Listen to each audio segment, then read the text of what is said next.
Sam talks చెప్పుకుందాం రోజుకో ముచ్చట. హాయ్ హలో వ్యూవర్స్, ఈ రోజుకి మన ముచ్చట సగ్గుబియ్యం తయారీ విధానం. 2 సార్లు శుభ్రంగా నీట్గా కడుక్కొని అవి మునిగే వరకు నీళ్లు పోసి పెట్టుకోవాలి.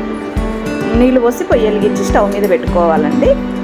తర్వాత డ్రై ఫ్రూట్స్ అన్నీ వేయించుకుందాం. అవి కుక్కర్ విజిల్స్ వచ్చేవరకు కొంచెం 2 స్పూన్ల నెయ్యి వేసి అన్ని డ్రై ఫ్రూట్స్ అన్నీ వేసి వేయించుకుందాం. ఇంకొక పొయ్యి మీద వేయించుకొని అవి వేగగానే కొంచెం బ్రౌన్ షేడ్ వచ్చే వరకు వేయించుకోవాలండి.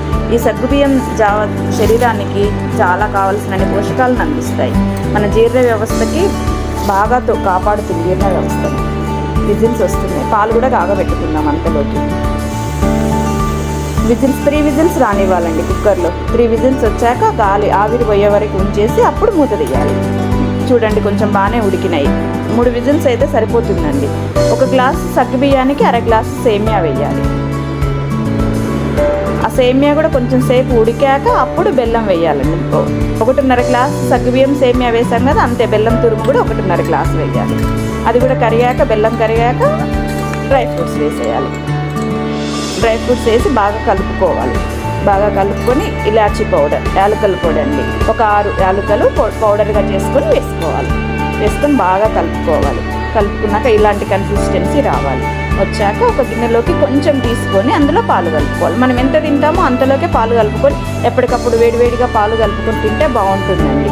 మొత్తం ఒకేసారి పాలు కలుపుకోకుండా ఒకేసారి పాలు కలిపి పెట్టుకుంటే చిక్కబడిపోతుంది. మనం తినేటప్పుడే పాలు కలుపుకొని కొంచెం కొంచెంగా తీసుకొని తినాలి. సగ్గుబియ్యం పాయసం రెడీ అయ్యిందండి. విరోచనాలు అయితే సగ్గుబియ్యం జావ తాగడం వల్ల విరోచనాలు తగ్గుతాయి. ఒంటికి చలవ చేస్తుంది, వేడి తగ్గుతుంది, కానీ జలుబు చేయదు. ఈ సగ్గుబియ్యం కరపెండలం పొడిని గుండ్లుగా తయారు చేస్తే సగ్గుబియ్యంగా తయారవుతాయి. ఈ సగ్గుబియ్యం జావ వల్ల తక్షణ శక్తి లభిస్తుంది, నీరసం తగ్గుతుంది. బాలింతలు, పెద్దలు, పిల్లలు అందరూ ఈ సగ్గుబియ్యం జావ తాగడం వల్ల చాలా మంచిది.